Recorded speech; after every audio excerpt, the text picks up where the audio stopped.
Hello friends, welcome to your own channel daily stock. तो आज हम बात करने वाले एक ऐसी फार्मास्यूटिकल कंपनी के बारे में जो अपना जो बिजनेस है वो ग्लोबल लेवल पे अपना जो बिजनेस है वो काम करती है। और फार्मास्यूटिकल बिजनेस के अंदर भी बहुत सारे ड्रग्स, एपीआई और जिस तरह के कोई भी नॉर्मल ड्रग्स हो जो कि सप्लाई करने होते हैं बहुत बड़े या ग्लोबल लेवल पे, तो वो कंपनी ये काम करती है। और ये कंपनी फाउंड हुई थी 1984 में और जिसका जो हेडक्वार्टर है वो है हैदराबाद में। और टोटल इसकी जो भी number of employ as per survey of 2019-20 के हिसाब से अगर हम देखें तो ये टोटल एम्प्लॉयमेंट इनका है 2789।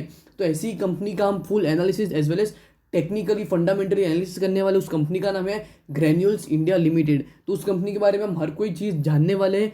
तो आपको बता दूं कि अगर अभी तक आपने हमारे चैनल को डेली स्टॉक को आपने सब्सक्राइब नहीं किया हो तो चैनल को जरूर सब्सक्राइब कर दीजिएगा, ताकि हम आपके सामने हर तरह की कंपनियों का एनालिसिस आपके सामने ला सके, ताकि आपको पता चल सके कि आपको उस कंपनी में निवेश करना चाहिए या नहीं।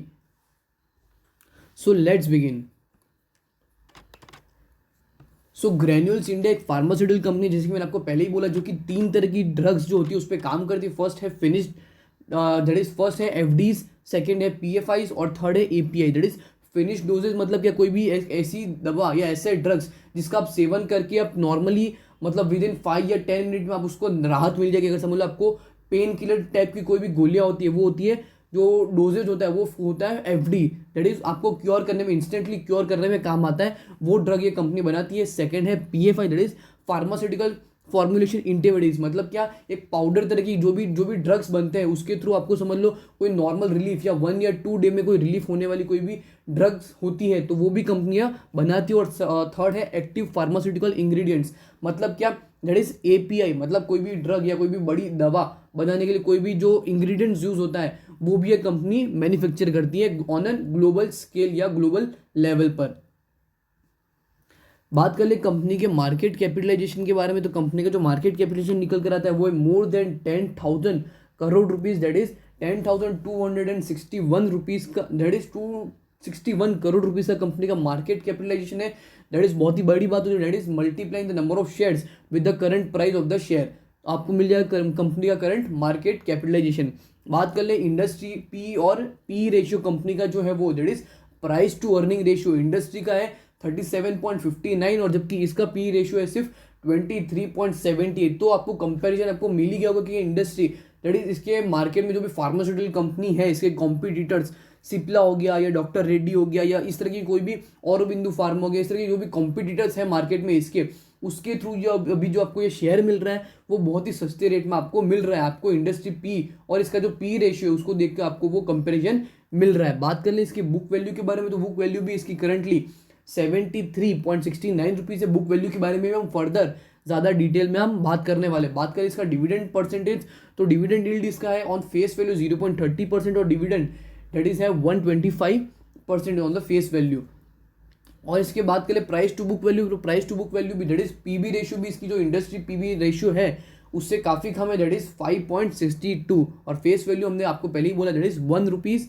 और EPS that is earning per share के बारे में हम डिटेल में बात करेंगे। दैट इज करंटली इसका जो ईपीएस निकल कर आता है वो है 17.42 और इसकी जो डिलीवरी आज उठी है मार्केट से वो है 39.85 के परसेंटेज के फॉर्म में। अगर अभी तक आपको पी रेशियो और पीबी रेशियो का मतलब नहीं पता हो तो उसकी लिंक हमने डिस्क्रिप्शन में डाल रखी है। आप पी रेशियो और पीबी रेशियो का मतलब डिस्क्रिप्शन में उस तरह से जान सकते हैं। अब मेन कोई भी कंपनी में अगर आप निवेश करते हो तो आपको पता क्या होना चाहिए, कंपनी किस तरह से मार्केट में परफॉर्म कर रही है बहुत, या पिछले कुछ पास्ट रिकॉर्ड से कंपनी किस तरह का मार्केट में परफॉर्मेंस दे रही है। तो आपको जो 2017 से लेकर 20 तक आप जैसे कि देख सकते हैं कंपनी का जो रेवेन्यू है और प्रॉफिट है वो आपको इंक्रीमेंटल या इंक्रीजिंग ट्रेंड में देखने को मिल रहा है, जो कि कंपनी में निवेश करने के लिए सबसे अच्छा और बेटर इंडिकेटर आपको देखने को मिल रहा है। दैट इज 2019 से अगर हम कंपेयर करें कंपनी का 2020 का profit as well as revenue, तो आप देख सकते हैं कि 2019 में कंपनी जो रेवेन्यू जनरेट किया था वो था 2.35 थाउजेंड करोड़ रुपीज़ का, जो कि इस साल पेंडेमिक सिचुएशन में बढ़कर हो चुका है कंपनी का रेवेन्यू 2.68 थाउजेंड करोड़ रुपीज़। बात करें कंपनी के प्रॉफिट के बारे में, तो कंपनी जो प्रॉफिट है वो भी बहुत ही ज़्यादा राइज हुआ है। दैट वॉज 2019 में वो था 0.23 थाउजेंड करोड़ रुपये, जो कि 20 में बढ़कर हो चुका है 0.33 थाउजेंड करोड़ रुपये, जो कि बहुत ही अच्छी बात है। कंपनी कॉन्स्टेंटली बहुत ही अच्छा परफॉर्म कर रही है अपने पिछले कुछ सालों से। तो कंपनी इस साल पेंडेमिक सिचुएशन होने के कारण कंपनी को बहुत सारे मार्केट में बहुत सारे ऑर्डर्स मिले, जो भी मैंने आपको पहले ही बोला कंपनी जो एपीआई बना दी उसके कारण भी कंपनी को बहुत सारे प्रोजेक्ट्स मिले, बहुत सारे इंग्रेडिएंट्स मार्केट में इसके भी सोल्ड हुए, तो उसके कारण कंपनी का जो प्रॉफिट है उसमें भी आपको अच्छा खासा ट्रेंड देखने को या अच्छा खासा अप ट्रेंड देखने को मिला है। अब हम देखते हैं कंपनी किस तरह से, कंपनी का जो प्रमोटर होल्डिंग पैटर्न है वो किस तरह से कंपनी का वर्क करता है। अब जैसे कि देख सकते हैं कंपनी का जो टोटल प्रमोटर होल्डिंग है वो है 42.04%, जबकि कंपनी की जो प्लेज हो रखी है प्रमोटर होल्डिंग वो है 3.63%। हालांकि अगर हम देखें या एनालिसिस करें तो कंपनी की जो प्लेज होने वाली जो प्रमोटर होल्डिंग है वो ज़्यादा नहीं है, इतनी भी ज़्यादा नहीं कि कंपनी की जो प्रमोटर होल्डिंग या इन्वेस्टमेंट है वो आप उसमें ना करें। दैट इज मोर देन अगर 5% या 10% होती है प्लेज प्रमोटर होल्डिंग तो आपको उसमें ध्यान रखना चाहिए। बट कंपनी जो प्लेज हुई प्रमोटर होल्डिंग है उसमें भी आपको बहुत ही ज़्यादा डिक्रीमेंटल ट्रेंड देखने को मिल रहा है। पिछले कुछ सालों से कंपनी की जो प्रमोटर होल्डिंग या प्लेज हुई वाली जो प्रमोटर होल्डिंग है वो सिर्फ 3.63% है। बट फिर भी अगर कंपनी इन फ्यूचर या इन फर्दर फ्यूचर कंपनी अगर समझ लो प्लेज प्रमोटर होल्डिंग भी कम कर लेती है और कंपनी जो प्रमोटर होल्डिंग है वो 42-45% या धीरे धीरे 50% की ओर बढ़ने लग जाए तो वो भी बहुत ज़्यादा एट्रैक्टिव हो जाएगी। बात करें म्यूचुअल फंड होल्डिंग की तो वो है 0.13%। Domestic institutional holding that is DII की होल्डिंग है इसके अंदर 0.14%। FII की होल्डिंग बहुत ही खासी अच्छी है इसके अंदर दैट इज 26.31%। और अदर पार्टीज या रिटेल इन्वेस्टर्स की इसके अंदर जो इन्वेस्टमेंट है वो है 31.5%। अब हम इन ब्रीफ में देख लेंगे कंपनी किस तरह से मार्केट में परफॉर्म करी, that is comparing its revenue statement with previous years to previous year, that is 2018 से लेकर 20 तक हम कंपनी का रेवेन्यू स्टेटमेंट कंपेयर करेंगे दो भाग में, that is top line as well as bottom line. Top line हमको इंडिकेट करती है कि कंपनी कितना सेल्स कर रही है और बॉटम लाइन हमको इंडिकेशन देती है कि कंपनी कितना खासा प्रॉफिट जनरेट कर पा रही है। तो बात कर ले कंपनी के सेल्स के बारे में, तो सेल्स 2018 में कंपनी का था 1684,000 करोड़ रुपीज, जो कि 19 में बढ़कर हो चुका था 2279,000 करोड़ रुपीज। और इस साल फिर से जो कंपनी का सेल्स है उसमें आपको इंक्रीमेंटल फेस देखने को मिल रहा है और हो चुका है कंपनी का सेल्स 2598,000 करोड़ रुपीज। और अदर इनकम, कंपनी बहुत सारी other income that is company बहुत सारी मार्केट में सब्सिडरीज भी है, उसके थ्रू भी अच्छा खासा कंपनी प्रॉफिट या इनकम जनरेट कर पाती है। दैट इज 2018 में कंपनी की अदर इनकम थी 10 करोड़ रुपीज, जो कि 19 में 26 करोड़ रुपीज और इस साल बढ़कर हो चुके 36 करोड़ रुपीज, जो कि टोटल इनकम या टॉप लाइन को इंडिकेट या बनाती है इंक्रीमेंटल फेज में और बहुत ही अच्छा खासा ट्रेंड बनाती है। और 2018 में कंपनी का जो टोटल इनकम था वो था 1695 करोड़ रुपीज, जो कि 19 में 2305 करोड़ रुपीज था और इस साल बढ़कर हो चुका है 2635 करोड़ रुपीज। बात करें कंपनी की बॉटम लाइन, जो कि बहुत ही ज़्यादा इंपॉर्टेंट फैक्टर होता है। कंपनी रेवेन्यू तो कर रही है, सेल्स तो कर रही है, बट उन सेल के ऊपर कंपनी कितना प्रॉफिट कमा रही है वो बहुत ही अच्छा या इंपॉर्टेंट फैक्टर होता है कोई भी कंपनी के लिए या कोई भी इन्वेस्टर के लिए। तो वो था 2018 में 116 करोड़ रुपीज, जो कि 19 में बढ़कर हो चुका था 187 करोड़ रुपीज और इस साल फिर से बढ़कर हो चुका है ऑलमोस्ट 80% कंपनी का जो नेट प्रॉफिट है वो बढ़कर हो चुका है 309 करोड़ रुपीज, जो कि बहुत ही अच्छी बात है। कंपनी जो अपने टोटल एक्सपेंडिचर है comparing to the total sales कर रही है वो भी बहुत ही ज़्यादा कंट्रोल्ड मैनर में आपको देखने को। टोटल एक्सपेंडिचर भी 2018 में वो था ऑलमोस्ट 1500 करोड़ रुपीज, जो कि 19 में 2000 करोड़ रुपीज था और इस साल इतना भी ज़्यादा कंपनी का जो टोटल एक्सपेंडिचर है वो नहीं बढ़ा और हो चुका है कंपनी का टोटल एक्सपेंडिचर 2182 करोड़ रुपीज का कंपनी का टोटल एक्सपेंडिचर है मार्केट में।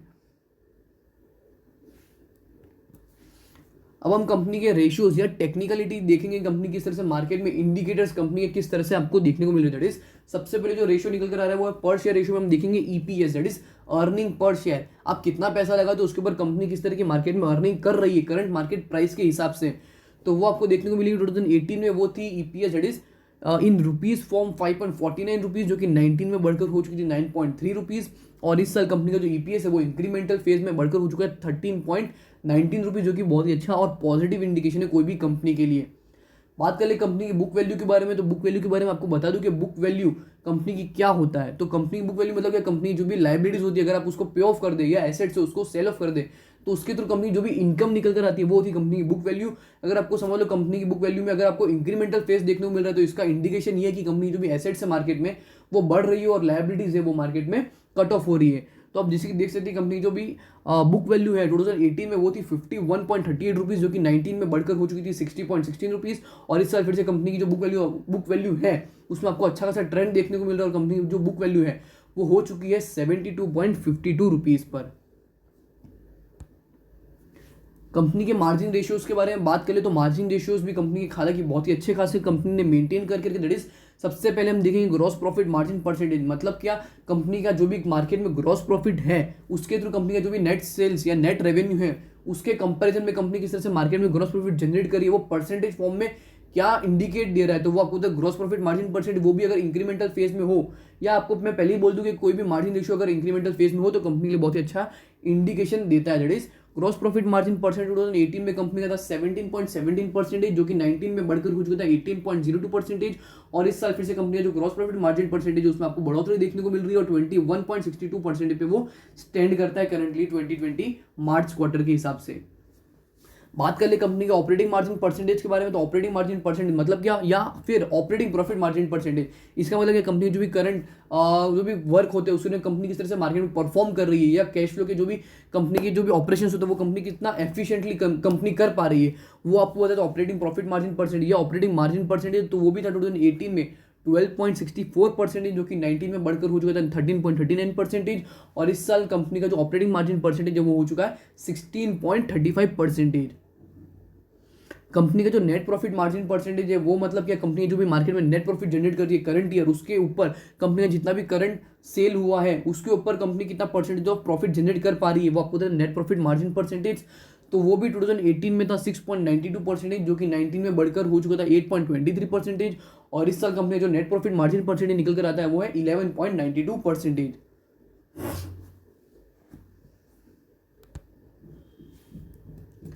अब हम देखेंगे कंपनी के रिटर्न रेशियोज। तो रिटर्न रेशियो में सबसे पहले जो रेशियो निकल कर आता है वो है कंपनी का रिटर्न ऑन नेटवर्थ या रिटर्न ऑन इक्विटी परसेंटेज। इसका मतलब क्या, कंपनी जो भी मार्केट में इक्विटी शेयर होल्डर्स है उसके ऊपर कंपनी कितना परसेंटेज ऑफ प्रॉफिट जनरेट कर पा रही है, मतलब समझ लो कंपनी के समझ लो 1000 रुपीज़ के इक्विटी शेयर होल्डर्स है, उसके ऊपर कंपनी कितना परसेंटेज ऑफ रिटर्न कमा के दे रही है, या 100 रुपीज़ कमाती है तो 10%, तो 200 रुपीज़ कमा रही है तो 20%, वो कंपनी का रिटर्न ऑन इक्विटी और रिटर्न ऑन नेटवर्थ परसेंटेज होगा। तो वो भी रिटर्न रेशियो भी अगर इंक्रीमेंटल फेज में हो तो कंपनी के लिए बहुत ही अच्छा और पॉजिटिव इंडिकेशन होता है।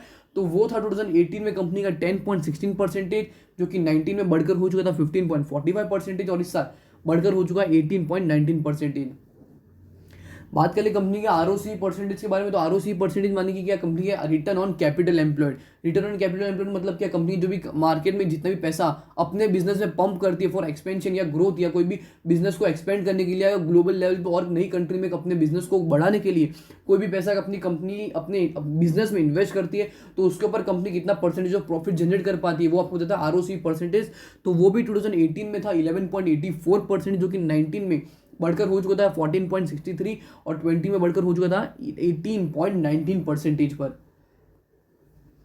कंपनी का जो रिटर्न ऑन एसेट परसेंटेज निकल कर आ रहा है, दैट इज कंपनी के मार्केट में जितने भी एसेट्स हैं, एसेट्स के ऊपर कंपनी कितना परसेंट ऑफ प्रॉफिट जनरेट कर पा रही है, वो आपको होता है रिटर्न ऑन एसेट परसेंटेज। ये हालांकि यह इंडिकेटर या जो ये रेशियो है वो मोस्टली एनालिस्ट या इंडिकेट या फिर कोई इंडिविजुअल इन्वेस्टर्स होता है या म्यूचुअल फंड हाउस होता है उसके लिए बहुत ही अच्छा इंडिकेटर या पैरामीटर माना जाता है, जो कि 2018 में था कंपनी का 5.01%, जो कि 19 में बढ़कर हो चुका था 7.92%, और इस साल return on asset percentage company का स्टैंड करता है ऑलमोस्ट 10.15% पर। अब हम कंपनी के लिक्विडिटी रेशियोज कंपेयर कर लेंगे, तो लिक्विडिटी रेशियो में सबसे पहले जो रेशियो निकल कर आता है वो है कंपनी का current ratio. Current ratio ideally होना चाहिए 2:1 के रेशियो में, अगर 2:1 रेशियो से कम भी हो तो कंपनी के लिए बहुत ही अच्छा होता है, that is current assets divide by current liability. तो करंट रेशियो भी कंपनी का हालांकि बहुत ही अच्छा या मेंटेन सिचुएशन या मेंटेन रेशियो में है, दैट वाज 2018 में वो था 1.37, जो कि 19 में बढ़कर हो चुका था 1.43, और इस साल 1.76 है। जब तक कंपनी जो करंट रेशियो है वो लेस देन 2:1 के रेशियो में हो तो कंपनी के लिए बहुत ही अच्छा और या फिर पॉजिटिव इंडिकेशन माना जाएगा। बात करें कंपनी के क्विक रेशियो के बारे में, तो क्विक रेशियो भी आइडियली होना चाहिए 1:1 के रेशियो में, अगर उससे ज़्यादा हो तो कंपनी के लिए बहुत ही अच्छी बात होती है, दैट इज कंपनी की quick assets divide bye quick liability. Company जो भी डे टू डे ऑपरेशन होते हैं वो कंपनी कितना एफिशिएंटली कर पाती है, कंपनी के पास कितना क्विक एसेट्स या क्विक कैश पड़ा रहता है कोई भी ऑपरेशन को जल्दी से कंप्लीट करने के लिए, तो वो इंडिकेट करता है आपका कंपनी का क्विक रेशियो। तो वो भी कंपनी का जो 2018 में वो था 1.03 के रेशियो में, जो कि 19 में 1 हो गया था, और इस साल फिर से जो कंपनी का क्विक रेशियो वो बढ़कर हो चुका है 1.32 के रेशियो में।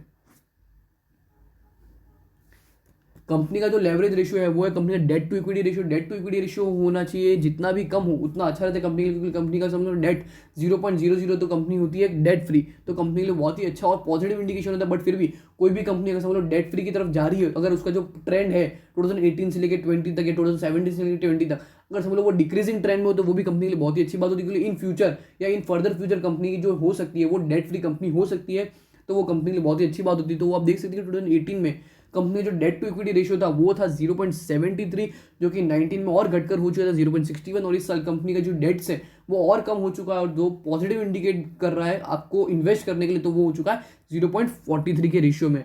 बात करें कंपनी के इंटरेस्ट कवरेज रेशियो के बारे में, तो वो भी अगर समझ लो पॉजिटिव या अप ट्रेंड में हो तो कंपनी के लिए बहुत ही अच्छी बात है। कंपनी जो भी डेटर्स होते हैं उसके ऊपर कंपनी कितना परसेंटेज ऑफ कंपनी कितनी स्पीड से उनको जो भी पेमेंट होता है, इंटरेस्ट पेमेंट होता है, वो कंपनी किस तरह से पे कर पा रही है, वो आपको होता है इंटरेस्ट कवरेज रेशियो।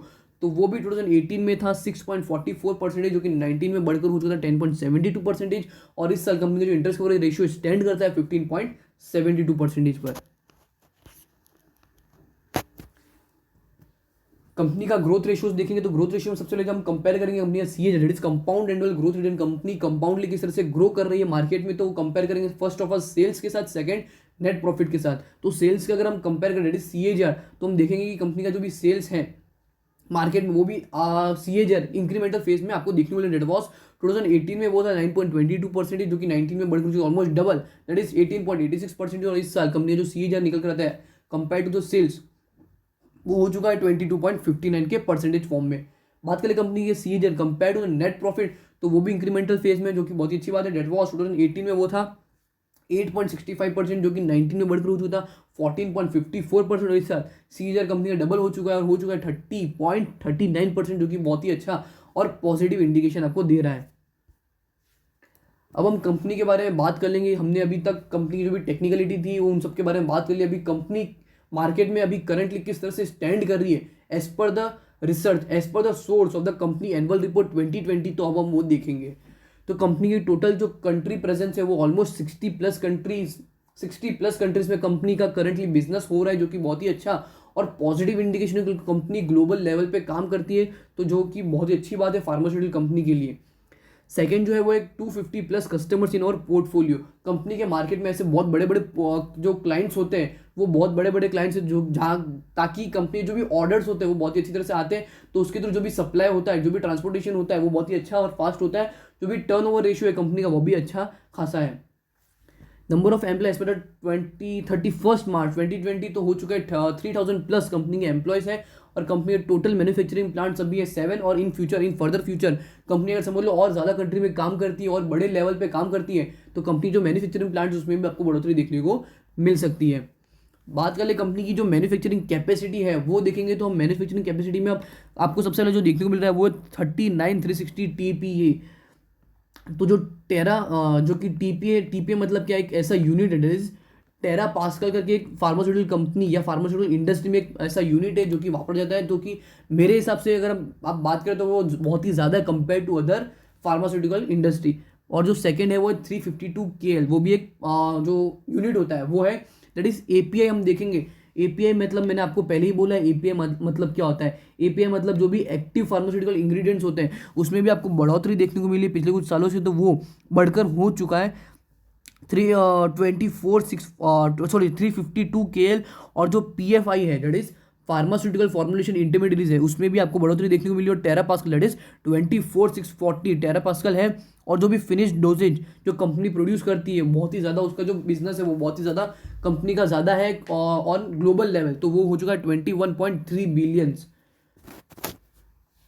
अब हम कंपनी के बारे में और थोड़ा ज़्यादा बात कर लेंगे, तो कंपनी का जो रेवेन्यू है वो भी आपको इंक्रीमेंटल फेज में देखने को मिल रहा है। तो compare to the previous year, that was company का जो पिछले साल रेवेन्यू हुआ था वो था 227,919.77 लाख रुपीज़, जो कि इस साल बढ़कर हो चुका 259,864.65 लाख रुपीज़। कंपनी का जो रेवेन्यू ग्रोथ अगर हम देखेंगे इन परसेंटेज फॉर्म, तो उसमें आपको ऑफकोर्स थोड़ा डिक्रीमेंटल फेज देखने को मिला। डेट वॉज 2019 में वो था 34.7%, जो कि इस साल डिक्रीज होकर हो चुका है 14%। कंपनी के EBITDA के बारे में बात करें, that is earning before interest tax depreciation amortisation, अगर उसके अंदर इनकम को नहीं काउंट करें तो अगर हम देखेंगे तो वो भी पिछले साल था 403.77 लाख, जो कि इस साल बढ़कर हो चुका है 52,531.83 लाख रुपीज़। कंपनी का अगर हम EBITDA ग्रोथ देखेंगे इन परसेंटेज फॉर्म, तो उसमें भी आपको थोड़ा सा डाउनफॉल मिला है, but compare to the previous year company का जो EBITDA है वो भी मेंटेन सिचुएशन में है। दैट वॉज 2019 में वो था 37.9%, जो कि 20 में थोड़ा सा डाउनफॉल या डिक्रीज होकर हो चुका है 36.8%। कंपनी का नेट प्रॉफिट देख लेंगे तो नेट प्रॉफिट भी कंपनी का हमने आपको पहले ही बता दिया कंपनी मार्केट में किस तरह से नेट प्रॉफिट या प्रॉफिट जनरेट कर पा रही है। तो वो भी आप देखेंगे कि पिछले साल कंपनी ने नेट प्रॉफिट जनरेट किया था 23,640.85 लाख रुपीज़, जो कि इस साल बढ़कर हो चुका है 33,539.83 लाख रुपीज़। कंपनी का नेट प्रॉफिट ग्रोथ देखिए इन परसेंटेज फॉर्म, तो पिछले साल वो बढ़ते हुए ट्रेंड में था और 78.3% था, जो कि इस साल थोड़ा सा डिक्रीज होकर हो चुका है 41.9%। रिटर्न ऑन इक्विटी परसेंटेज की हम बात करें तो वो था पिछले साल 16.7% और इस साल बढ़कर हो चुका है 19.9%। और बात करें कंपनी का net debt to equity ratio, तो जो कि हमने आपको पहले बताया कंपनी की जो भी डेट है मार्केट में वो भी आपको डाउनफॉल या डिक्रीमेंटल फेज में देखने को मिलता है, तो वो भी कंपनी के लिए बहुत ही अच्छी बात है। अगर इन फ्यूचर या इन फर्दर फ्यूचर 1-2 साल में कंपनी डेट फ्री हो जाती है, कंपनी का जो करंट मार्केट प्राइस है उसमें भी आपको अच्छा खासा ट्रेंड या अच्छा खासा 80 to 90% प्राइस आपको आराम से ग्रोथ देखने को मिल सकता है। अब देखेंगे कंपनी का जो करंटली मार्केट में जो बिजनेस है, मैंने आपको पहले ही बोला कि एक कंपनी है वो ग्लोबल लेवल पे काम करती है, तो ग्लोबल लेवल पे काम तो करती है पर कंपनी करंटली उन कंट्री में किस तरह से रेवेन्यू जनरेट कर पा रही है तो वो हम देख लेंगे। तो नॉर्थ अमेरिका में कंपनी का जो पिछले साल रेवेन्यू हुआ था वो था 130.32 लाख रुपीज़ का, जो कि इस साल बढ़कर हो चुका है 138,789.17 लाख रुपीज़। हम हर कंट्री के बारे में देखें, that is Latin America second number पर। लैटिन अमेरिका में पिछले साल जो बिजनेस हुआ था वो था 19,769.93 लाख रुपीज़, जो कि इस साल बढ़कर हो चुका है 21,012.76 लाख रुपीज़ हो चुका है। यूरोप के बारे में बात करें तो यूरोप में पिछले साल रेवेन्यू कंपनी ने जनरेट किया था 4290.4 लाख रुपीज़, और इस साल बढ़कर हो चुका है 546.88 लाख रुपीज़। इंडिया के बारे में बात करें तो इंडिया में पिछले साल जो कंपनी ने रेवेन्यू जनरेट किया था वो था 45,734.35 लाख रुपीज़, और इस साल थोड़ा सा डिक्रीज होकर हो चुका है कंपनी का 37,950.58। और अदर बहुत सारी कंट्रीज में भी कंपनी बिजनेस करती है, तो अगर उसको हम कंपेयर करें तो वो था पिछले साल 10,994.77 लाख रुपीज़, और इस साल बढ़कर हो चुका है 11,565.25। तो हमने हर कंट्री का एनालिसिस कंपनी किस तरह से मार्केट में रेवेन्यू जनरेट कर पाती है, तो उन सब कंट्रीज में हमने एक चीज़ कॉमन देखी कि कंपनी जो भी पिछले साल रेवेन्यू जनरेट किया था कंपनी ने, वो इस साल आपको बढ़ते हुए ट्रेंड में देखने को मिला, जो कि इंडिकेट देता है या इंडिकेशन देता है कि कंपनी का जो बिजनेस है वो बढ़ रहा है। कंपनी की जो भी मार्केट में जो भी डोजेज या जो भी फार्मास्यूटिकल कंपनी ड्रग्स प्रोवाइड करती है मार्केट में, वो बहुत ही ज़्यादा कंपनी का सेल हो रहा है, जो कि कंपनी के लिए बहुत ही अच्छी बात होती है।